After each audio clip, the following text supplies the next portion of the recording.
So we're recording. We've done the awards. We'll do a little bit. Do you want to introduce your awards? Awards. We have the camera. Winner of LVO 20. What year is it? I don't even know. 2024. But for the 2023 season. Global #1 ITC Kill Team Champion for the US of A and Brooklyn. That's what's up, dude. Honestly, so surreal, so surreal. And I got a bunch of cool free stuff. And apparently, Games Workshop is giving me every Kill Team release for the whole year. Period. Now you're me. Yeah, I know. Start a I know, YouTube right? channel. Yeah. I'm glad that I got you to come to this I tournament. know. This guy got me to come to this tournament. This guy tied the guy who came second to me. And I peer pressured you to come as well. This guy peer pressured me to come. It all worked together so it that we all could worked get together. worldwide #1. I know. right here. Honestly, like everything, like out of my control and in my control, just absolutely worked out. I It's remember the insane. two key words of LVO. Yeah. Emotional damage. Emotional damage. Too soon. For what it's worth, I think one of the crazy things is actually the 9 rounds definitely made the win path just like crazy interesting. And Right.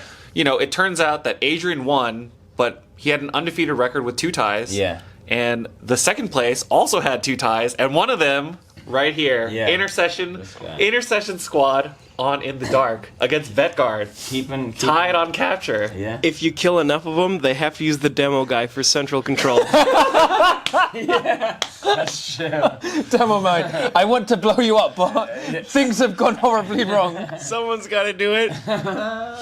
No, but I think LVO's really shown like maybe we don't need cuts because if we had a cut, Cuts are absolutely worthless. Yeah. Watching Kill Team Open and Nova, people just drop Nova was immediately. stressful. No, but the thing is, people just drop because they like it when you know that you got cut and there's no pricing for you. Right. What's the Yeah, point? I think you're just Nova- playing in like the kiddie I think pool. Nova did it a bit better because it had like several cuts, but I had people who won their pod because they went from they were like in the second pod below first or fourth, and they were like, oh yeah, I mean I won my pod. I was like, well, you still beat 8 other people. I was like, yeah, but I wasn't first place. Whereas I mean, I went 7-1 in Kill Team Open. I was like, I got 11. I know, you should've won I the got whole 11. thing, yeah. Well, I didn't need to win the whole thing, but it was just like No, but with that, you had the best record out of anybody there, right? Yeah, that's what I'm saying. it was just like I don't think actually until we get to the point where we don't have like undefeateds, but like we're still a small enough scene where you can just keep playing and you'll have like an undisputed record. Like, what is the point of a top cut at that point? But Dakota did it really well in such a way that because he separated the groups and then managed to join them. Because I don't think it would have worked otherwise because we didn't have enough players with 9 rounds. Because it would have just been a 7-round tournament. So the way he did it was really unique.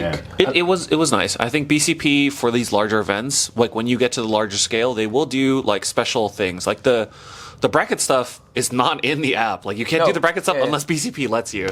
So the fact that they're trying out this new stuff, it is nice. Hopefully they streamline it. This tournament was nice, having all In the Dark, all open, and then flipping it. Definitely led to some different storylines. Like the Casterkin. We all thought that Casterkin were gonna like dump on the elites. But there wasn't enough of them. Well, it's like what's interesting. Speaking to the other elite players who had to run into Kazakins, they were like, "This is horrible, John. I lost 1 game and I've just been paired into Kazakins. Oh my God. I'm in hell." It's just like you were lucky. Yeah. Well, I mean, like, Felgor was like it was like maybe even worse than Casterkin. Yeah. Like, Felgor was bad. And, like, honestly, those darn Tyranids, like, Yeah. get out of town. True, actually, one of the big Cinderella stories. Yeah. We had a compendium team 8th place. With only 2 losses the whole 2 losses, tournament. 7-2. Only one of his losses was to me. I was only the Star Striders know how to kill these space bugs. Yeah. It turns out when you have a whole extra laser gun to just shoot Tyranids, it does Honestly, help. just laser the whole planet. Yeah. Get rid of those bugs. Yeah, literally exterminatus, baby. My ship is the MVP of the tournament. It has killed so many things. I had one opponent going like, if I've toxin poisoned your guy firing the laser, are they -1 dice or -1 hit? I was like, no. I was like, but why? It's like because it's in space. Yeah. Well, it's like, is the laser ever injured?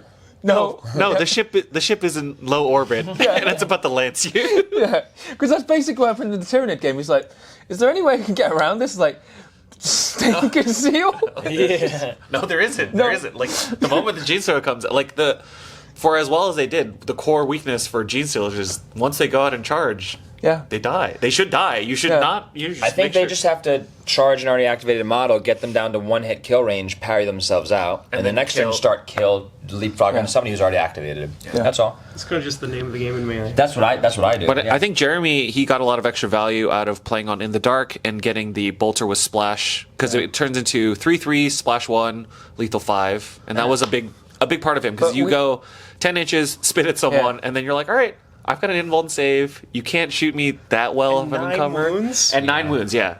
But I think it's like interesting because if you looked at the end of Pod B for day one, Colts were on top, and then they went into open. And Colts didn't. They went 3 straight losses. So it's like it opens up interesting. I still prefer how Warm World does it, but it's unrealistic because they will do 2 boards for 1 table. So it goes round 1, everyone's playing open on your table number. Now you're playing like the same table but into the dark. I think that's the best way to do it, but it's entirely impractical. But I liked how Dakota did it. Dakota did a really good job. I think, him having the laser that has burned down now like 4 times in like 4 square months. He built a lot of terrain, built a lot of the prizes. Yeah. Obviously, Adrian's prize here, this trophy plaque, so cool. laser engraved, Laser engraved. all of this stuff really makes a big difference on making this event feel definitely like a big step up over stuff on the back. any of the this is smaller where events. magnets go. Yeah. So you can magnet on something. As much as we like to talk up all of the other events, just having Dakota be a full-time dedicated organizer has made a big difference on this event feeling like a level up or like a larger event. Like Warhammer World has a dedicated staff, and it clearly makes a big difference. Yeah, honestly, just watching how he's handled some difficult like making a judge call and knowing that it's really hard on someone, and then just softening their emotional damage. Yeah, and but, he's really hey, man, he's really nailed it, and that's really incredible. Next level. I think it's a huge part of what made the whole event successful. No, I thought he was very fair, and all the judge calls. We had a few judge calls in my games, and there was a few games that went to time, and I think he handled it very well.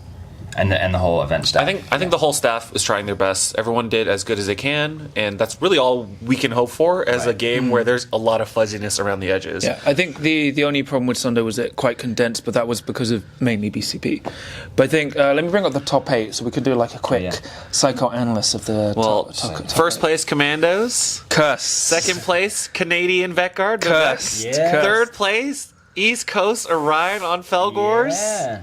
4th place, I think Jimmy Kelly Felgor. Also, Felgor, yeah. Yep. Felgor definitely had the run of it. Can't believe Octarius, the launch box, is still running strong in the appropriate order, might I add. Cursed. In the appropriate I hate order. the Vetguard so much. I Please, know. Wait, yeah. So please nerf both of the Octarius teams. Vanguard OP, please nerf. Yeah. well, we've got Commandos Vetguard, Felgor, Commandos Kazakin, Void Dancer Troop High Fleet.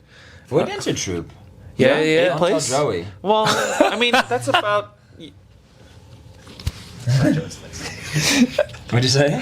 8th is about right. Yeah, 8th is about right. Void Dancers, as good as they are, It's got 7th, but yeah. Void Dancers do run into issues. Just at the top level, you don't have you enough just run into a certain activations. amount There's of teams, people that are too tough.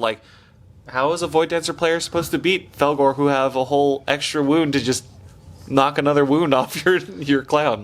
That's true. It's just rough. You kill it. They just run into matchups where it's just damn, eventually you're gonna run into. Well, it's Commander or something. for example, Void Dancer Troop Kazakin used to be fine, and now it's oddly bad, just because now for dancers. Yeah, because now they get out activated, and then Kazakin can make every attack count instead of just going I rolled badly. Oh my god, that guy's got a knife! Yeah, it's just Yeah. what's he gonna do? Well, it's now the flamer is you just go, you toast the clown, you're he's got a knife. It's stab- you run in and you're all right, just me. you just put the knife in your and you jumps on you. Yeah, it's for Cadia, I'm 4/5. What are you gonna do about it? Yeah, the thing is, Kazakin, on teams that they out-activate, Kazakin just absolutely bully the ever-loving crap out of them. Yeah. So It's like a and Austin, he's he did well this weekend by all accounts. I mean, well, when you see the stats, stuff will make sense. It's I do think there's 5 problem teams at the moment. Oddly, Pathfinders did not do as well as we all thought. I think they're a complicated team to play, though, and there weren't that many people piloting them, right? And this particular terrain was super heavy, and I'm sure Travis can tell you more. I mean, on In the Dark, I think my record was better on In the Dark than it was on Open, which really goes a long way to saying how unfavorable the open boards are for setting up anything for Pathfinders, because Pathfinders are a team that require like 3 operatives to go set up on turn 1 so that one final operative can go be a hero. Right. But there's so much obscuring and like full line of sight blocking that I cannot prep anything until turn 2 after I've been hit. I'm like, well, it's not a great spot to be. If you can't get mark rates off turn 1, then you're just like... And the thing is, you have to go play the objective first. So like those first guys are now like staging points for the next round. Yeah. Well, it's like, I did like how Dakota's terrain, I mean, as a team that abuses like getting within 2 inches of you, it was like, if you can get within 2 inches and punish, it was fine. But obviously, that's actually quite difficult for Pathfinders until you've set up the marker lights. So it'll be interesting. I still think, like, I think me and you still agree we don't need the recon drone for 1. We don't need the recon drone, but if the terrain is going to look like this, it's fine. I will say that having looked at the shooting teams that did well at this tournament, Vetguard, Star Striders, Kasserkin, the reason why they're good is because they don't need to set up multiple chains of operatives to do work. They can have one person in the right spot, nuke the ever-loving crap out of someone. Yeah. Demo man behind a piece of wall, laser beam from the sky, and if you don't a dude with 3 APL and elite again. points and a knife, just like... Well, it's like, I think the interesting thing is, what do you call it?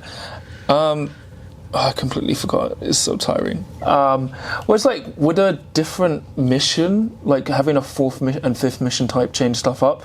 It could. I'm curious to see what they would do. I still do prefer from a because I love Kill Team because it's like a cinematic game. There's all these moments. Like my first match of this whole tournament, I played Gellerpox and my Slasher Boy was stuck in combat with 2 Nightmare Hulks, Volgar and the Bloat Spawn for like 3 turns and didn't die.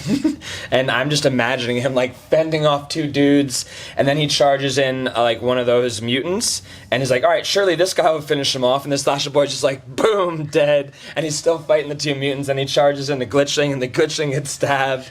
So like, I'm just like, this game is like, I can see it. It's like really fun.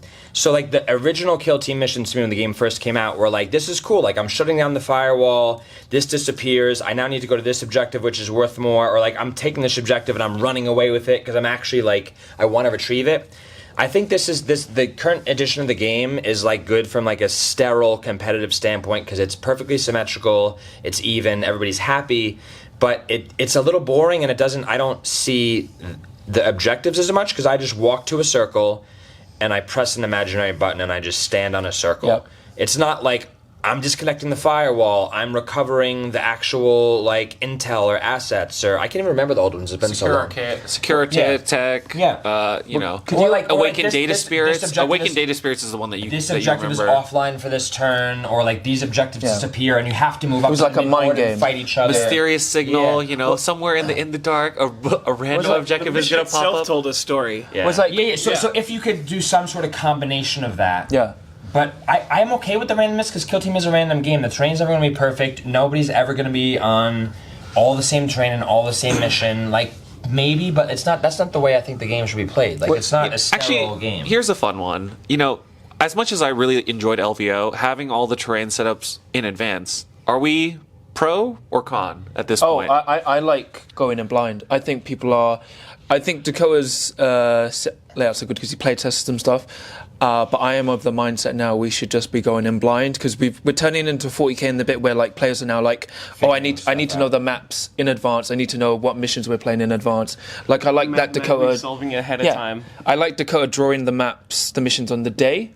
But it's like I'm getting kind of bored. Like in the UK, we've been playing the same maps, like literally the same layouts for 6 months. And it's like when I was playing Beta Decima, what I really liked was playing maps with like 5 objectives because it's like, oh wow, yeah, now we have to actually fight for the middle and just going, I get free, you get free. Yeah. No, and I do miss the 5 objective things as well, or even like the 4 objective missions, just weird stuff like that. But I agree. I like the stuff that's kind of random, even if there is a map pack ahead of time, like.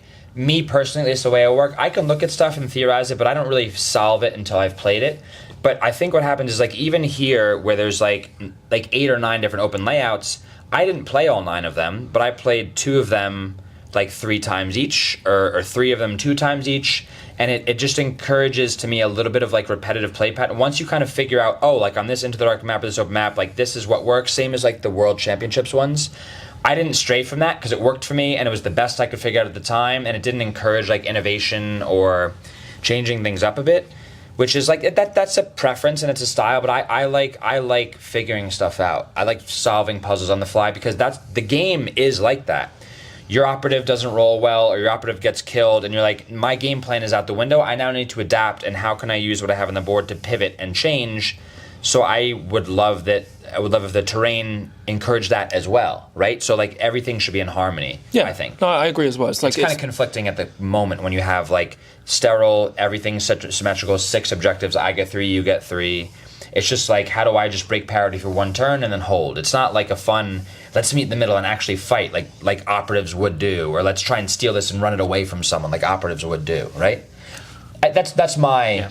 I maybe I'm just being too greedy, but I like the combination of the lore and competitive gameplay. Yeah, I've always been of the opinion that it's nice to have everything feel fair, but I would rather the games be fun, just like cool, and you have to think about everything. But to be fair, if you put out the map pack, I definitely played against a bunch of people who had definitely played on the maps, and they were like, "This definitely had a hatch when the map was here," and I was like, yeah, "It's fine, I will let it happen." But I personally don't like that, but I get it. Like, not every tournament has to be run the same way. So it's nice that on the East Coast or in other places, people will run different kinds of tournaments. So we all get to choose 100%. What we like as tournament organizers. So like, and I do like that there isn't actually an official GW map pack, because if there was, everybody would do it and it would be boring. I like the fact that Spain has different terrain, we have different terrain on the East Coast, London has different terrain, Dakota has different terrain. Like, I like that.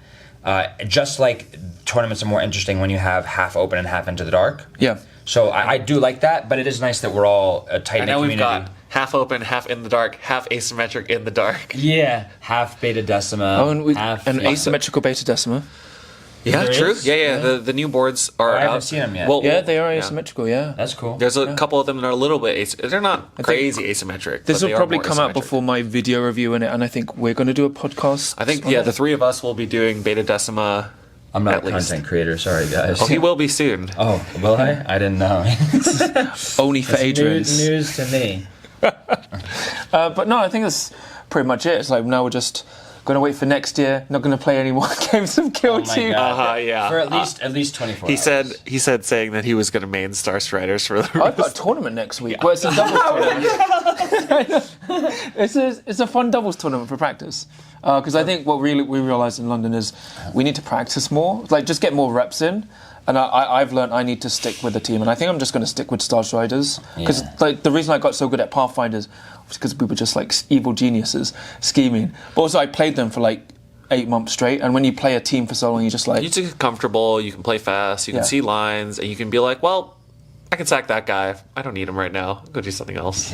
But it's like, you must feel the same with Commandos. What? Oh, just like playing them? So, I've been playing them since like May, I think. And I know the team in and out. The only thing I will say, though, is I do want to play more teams, because I think when you step away from teams, play a bunch of different teams, not only do you understand your opponents better, because I have a trouble sometimes remembering all the opponents' rules, what the operators are. Once you play them, then you would like, I know this, because it's just from memory as opposed to looking at words on a page. But I also think it helps you come back to your main team refreshed and being like, let me try a different strategy. Or maybe I'll use some smoke grenades and try and go move up and just stage that way, even if I'm not in cover, and then maybe shush to like then get in cover. The next, I don't know, like there's a lot of different stuff that I think I still could be doing with Commandos, which is not only talking about like play patterns as a player in general, but also a testament to like how fun and well balanced and flexible the team is. And the fact that I haven't gotten bored of them in over a year of playing, which is really... You could probably remove a bomb squig and we'll see if you still want to play that. Travis wants me to come to the next monthly and just play it with 10 operatives. Cool. I'm saying I might come with a knob and 9 boys and see what I can do. But we'll start by removing the bomb squig and play test it locally. We'll see how it goes. I guess the other large like topic thing as far as LVO goes that most tournaments aren't doing yet is the chess clock stuff. How did everybody feel on chess clocks? Did you enjoy it, Jason? So, all my games took like 40 minutes. Okay, well... I'm like in round 2 playing Chris Baki, and Jason swings by with his backpack. I'm like, are you taking a break? He's like, I'm finished, dude. Yeah. I was like, it's 20 minutes into the round. Same thing happens. Like... I just finished deployment. No, it's like, so I've been playing chess clocks for a long time. The end of like the talking things out thing, getting to do like your last activation, to like doing your last activation, like because in London, when you run out of time, you just stop, and you still do automatic stuff. But there was like more leeway here, which is a bit more different. But I'm used to clocks. I had no issues. I think we're also kind of like in the learning phase of what every TO feels like is appropriate for clocks. Like, are clocks there just to see who's taking more time? Are clocks there to be the end of the game? Are clocks there to hit the end and then have someone stop and have the other person play out the rest of their time? I think that's all still in flux. So having LVO, you could put someone on clock and you could play it and get a sense for how it feels. From my 9 games, I felt like anytime I was with a newer player, it was just a lot of extra stress for basically no gain for them.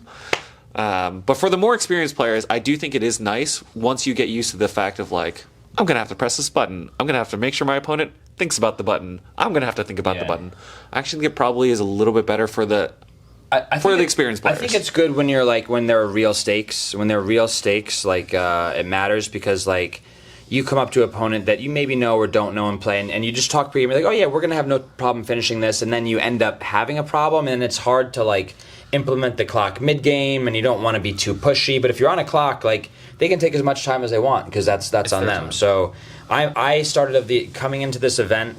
I had only played on a clock kind of only a couple times really, and I had a pretty intense experience with them the weekend prior, and I timed out twice, and I got a little salty about it. But to be fair, I played a little slower, so I turned that salt into motivation, and I definitely got close, but I did not time out. And so I think I have a more positive view of them now. Strictly when it's a competitive environment and strictly when there are real stakes on the line. Yeah. If it's a more casual tournament or if it's a newer player, probably not. Or if you're doing it with someone and you're going to be fine, it just because it does add a lot of okay, boom, I go, you go. It's like, and then I came from a chess clock game to a not chess clock game, and I was like, all right, I go. And I was reaching for the button, and I was like, all right, just take a breath, calm down. But I think it's like anything else with the game, learning a team, you just got to get the reps in. Just got to get the reps in. Yeah. It's the interesting thing you guys reminded about. So I know chess clock etiquette. So what I established that's a whole other thing. I know, yeah. So it's because I've been doing it for so long. So it's I waited for my opponent to finish doing their stuff, switch the clock to me, ask them a question, let them explain it, then put it to their time. So then when they tried asking questions on my time, I'd flip it to theirs so they wouldn't waste mine. But it's a whole mind game etiquette. Yeah. But I think it's really good. But it's I would only use it against experienced players, but even then, if I know someone, it's fine. I was playing against Chris. Well, it's like setting an example, being if I'm willing to do it. But it's I was playing Chris's vet guard, and he was he saw the chess clock. I was like, oh no, I just put it out there, but because I know I'm playing you, I don't need it. And then we finished with half an hour left. Yeah. So it just depends, but yeah.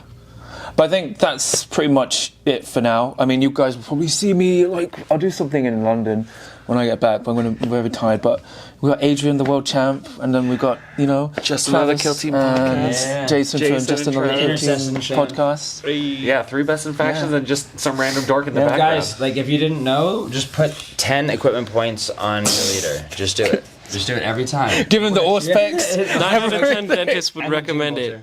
How many champions of mankind did you get over this weekend? 9 out of 9 games. 9 games. Maxed it out in 9 games. This guy's gonna have 9 more purity seals. He killed just as many people as John's spaceship. Yo, MVP. That sounds like a space marine to me. Yeah. So until next time, can you roll a crit? Yeah.